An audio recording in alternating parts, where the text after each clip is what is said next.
नमस्कार दोस्तों, आप सभी का स्वागत है सबका समाधान यूट्यूब चैनल पर।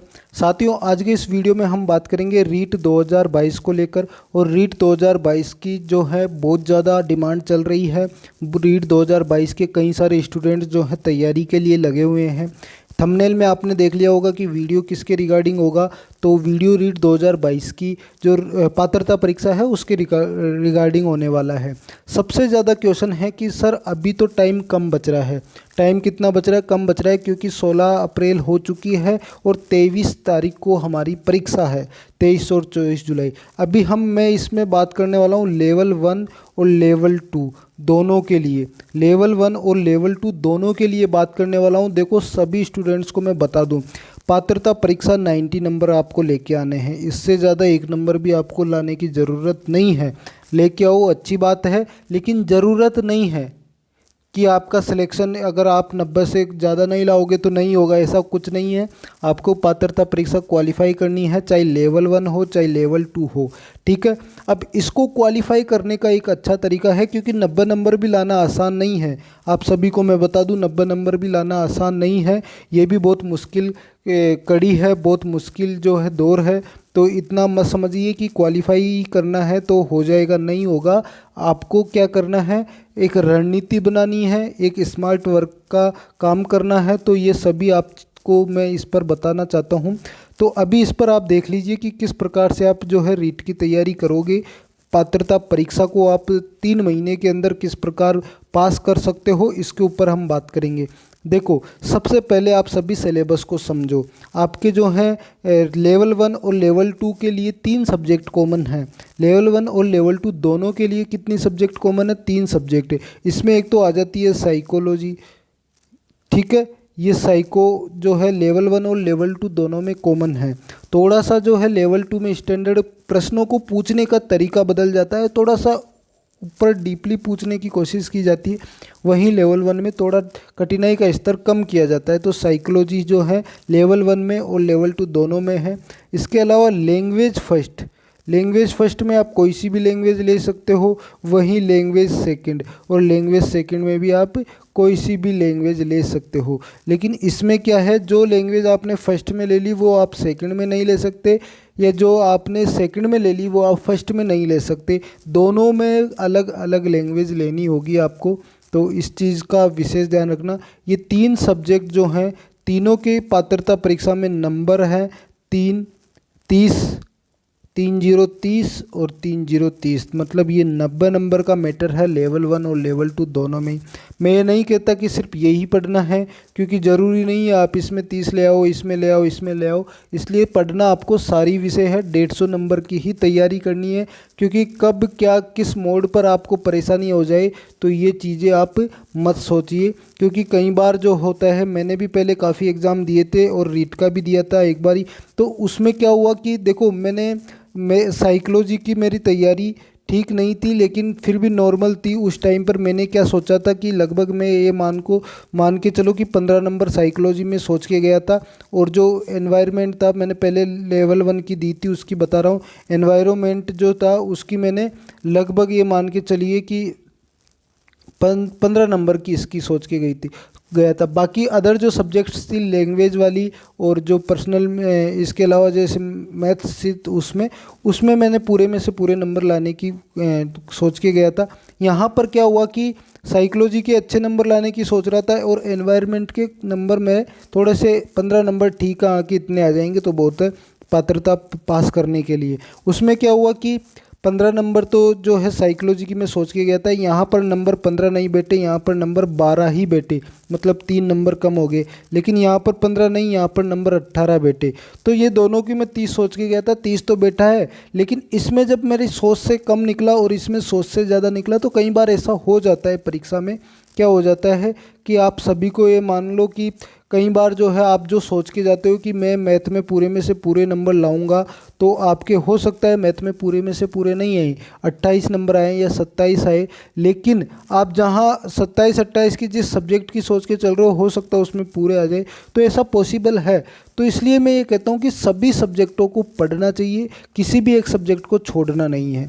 अब सबसे इम्पोर्टेंट रणनीति 3 महीने की क्या है कि सबसे पहले तो आप सिलेबस को समझें। सबसे पहले किसको समझें? आप सिलेबस को समझें। लेकिन आप सभी को मैं बता दूं कि सिलेबस समझने के बाद डायरेक्टली स्टूडेंट्स क्या करते हैं, टॉपिक उठाते हैं जो सिलेबस में दिया है और उस टॉपिक को पढ़ने की कोशिश करते हैं। देखो ये सबसे बड़ी गलती होती है स्टूडेंट्स की कि आप डायरेक्टली सिलेबस आपने समझ लिया और आपने टॉपिक उठा लिया, टॉपिक को पढ़ने की कोशिश कर ली। ये गलत है। इस तरह से आपकी कभी तैयारी नहीं होगी, पात्रता परीक्षा क्लियर होगी ही नहीं आपकी। तो इसमें मैं आप सभी को बता दूं कि पात्रता परीक्षा क्लियर करने का जो सबसे इम्पोर्टेंट जो फैक्टर है वो ये है कि टॉपिक मत उठाइए। क्यों नहीं उठाइए? क्योंकि जैसे ही आप अगर मान लीजिए किसी सब्जेक्ट में विषय, जैसे मान लीजिए आप साइंस ले लीजिए या मैथ ही आप ले लीजिए, आपने विशेषकर मैथ्स के भी पार्ट हो जाते हैं, आपको पता है आगे जाके कि मैथ्स के भी, जैसे ये मान लीजिए ज्योमेट्री का अलग पार्ट हो गया, ट्रिग्नोमेट्री का अलग पार्ट हो गया, कई सारे पार्ट्स हो जाते हैं मैथ्स में जैसे 12th के बाद। और एक ही टॉपिक पर, जैसे मान लीजिए ज्योमेट्री पर ही बुक्स निकल जाती है, बहुत बड़ी बड़ी बुक्स में निकल जाती है। वहीं आप अगर बात करें 10th की, तो 10th में ज्योमेट्री बहुत छोटी है, 10th में जो है मेंसुरेशन बहुत छोटा है, लेकिन जैसे ही आप 12th के बाद जाते हो तो इसकी बुक्स निकल कर आती है। तो इस चीज़ को आप ये मत लीजिए कि हाँ मैं टॉपिक वाइज कर लूँगा। देखो टॉपिक तो अनंत होते हैं, टॉपिक का कोई लिमिटेशन नहीं होता है, टॉपिक तो जितना पढ़ते जाओ उतना ठीक है। तो रीट के लिए कितना पढ़ना है ये समझो, क्योंकि 3 महीने में फिर अगर आप टॉपिक वाइज पढ़ने लगोगे तो सिलेबस पूरा नहीं होगा।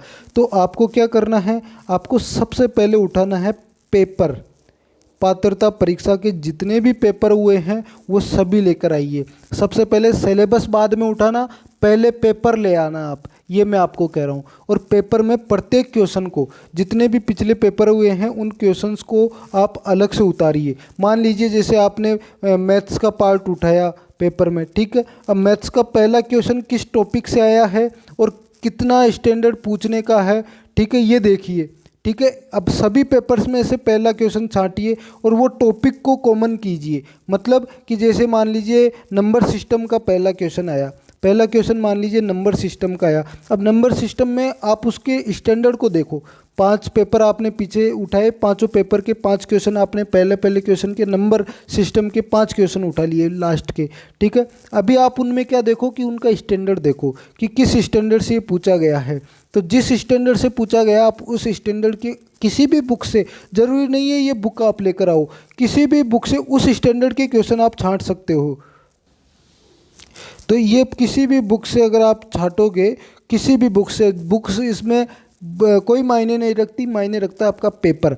तो पेपर के क्वेश्चन को समझो कि हाँ ये क्वेश्चन किस लेवल का है या ये क्वेश्चन किस स्टैंडर्ड का है, तो उस चीज़ को समझो।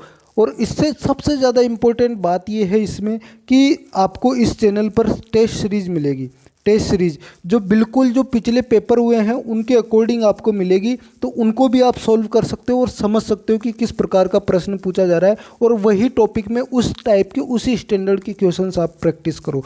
क्योंकि ज़्यादा पढ़ोगे, देखो आपको मैं बताऊं कि कई लोग बोलते हैं कि आप शेर को मारने की तैयारी कीजिए तो आप लोमड़ी को या गीदड़ को तो आप मार दोगे। ये बहुत गलत तथ्य है, इस पर कभी अमल मत होना कि आप शेर को, कहीं आप शेर को मारने की तैयारी करने लग जाओगे, फिर लोमड़ी को कभी नहीं मार पाओगे। क्यों नहीं मार पाओगे? क्योंकि आप हमेशा आप बड़े स्तर पर सोचने लगोगे, शेर को मारने की तैयारी करोगे, लेकिन लोमड़ी को मारने के लिए छोटी छोटी बातों का ध्यान लगाना होता है। क्यों? क्योंकि शेर जो है ताकत से काम लेता है, वहीं जो लोमड़ी है वो बहुत चालाकी से काम लेती है। तो आपको हर चीज़ को बारीकी से सोचना होता है। तो ये मैं आपको कहना चाहता हूँ कि मान लीजिए अगर आपका स्टैंडर्ड ही, आपको जोड़ ही सिखाया जा रहा है, रीट में आपको जोड़ ही पूछा जा रहा है और आप तैयारी कर रहे हो गुणा की, तो ये गलत होगा ना, क्योंकि आप कंफ्यूज हो जाओगे। फिर आपका दिमाग ओनली जोड़ में नहीं चलेगा, प्रश्न पेपर में आप गुणा के स्तर को भी सोचोगे, तो जोड़ के स्तर पे दिमाग नहीं चलेगा, तो आप कंफ्यूज ज़्यादा हो जाओगे। हाँ मैं ये मानता हूँ कि शेर को मारने की तैयारी करोगे तो अदर एग्ज़ाम भी कर लोगे, लेकिन ओनली रीट में आपका सिलेक्शन हो जाए ये संभावना 100% नहीं होगी। अगर आपको लोमड़ी मारने की तैयारी करनी है या लोमड़ी को ही तैयार मारना है तो लोमड़ी की ही तैयारी कीजिए, शेर की मत कीजिए। वैसे ही मैं आपको कहता हूँ कि ज़्यादा स्टैंडर्ड वाले क्वेश्चन मत लीजिए। जिस स्टैंडर्ड के क्वेश्चन पूछे जा रहे हैं पिछले पेपर में, उस क्वेश्चंस को, उस तरीके के क्वेश्चंस को किसी भी बुक से उठाइए या खुद बनाइए संख्याएं चेंज करके।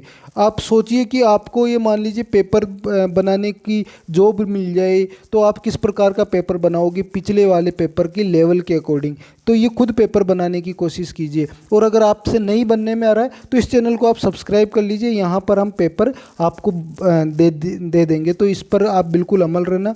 बाकी मैं आप सभी को बता दूं कि सबसे ज़्यादा इम्पोर्टेंट फैक्टर क्या है कि रणनीति सिर्फ इतनी है कि पेपर्स उठाइए और बुक्स के चक्कर में मत पड़िए। अब इसमें टॉपिक कहीं से भी मिल जाएगा, कोई सी भी बुक्स में टॉपिक मिल जाएगा। देखो मैं आपको बता दूं, मैं कह दूं कि आप मान लीजिए लक्ष्य की बुक ले आइए मैथ के लिए, एनवायरनमेंट के लिए लेवल 1 के लिए, साइंस मैथ वाले स्टूडेंट है उनके लिए, या जीके के लिए आप वो वाली बुक लेके आ जाइए लक्ष्य। तो इससे मेरा उद्देश्य नहीं है, क्योंकि 2+2 4 होते हैं। अब चाहे बुक कोई सी भी ले आओ, ये तथ्य थोड़ी चेंज होगा। ठीक है, महाराणा प्रताप का जन्म कब हुआ था, भले बुक कोई सी भी लेके आ जाओ, उसमें डेट थोड़ी चेंज हो जाएगी। तो वो बुक्स इतनी मायने नहीं रखती है जितना मायने रखता है पेपर का स्टैंडर्ड, कि आपको किस स्टैंडर्ड के क्वेश्चन पूछे जाएंगे और आप उसी तरीके से तैयारी कीजिए। तो 3 महीने में क्वालिफाई करने का, 3 मंथ्स में क्वालिफाई करने का एकमात्र तरीका यही है कि आपको पेपर ज़्यादा से ज़्यादा पिछले वाले पेपर को और उसके पेपर को, देखो मॉडल पेपर के चक्कर में मत पड़ना। आप कहीं मॉडल पेपर के चक्कर में पड़ जाओ, मॉडल पेपर का लेवल बहुत डिफरेंट होता है पिछले पेपर से।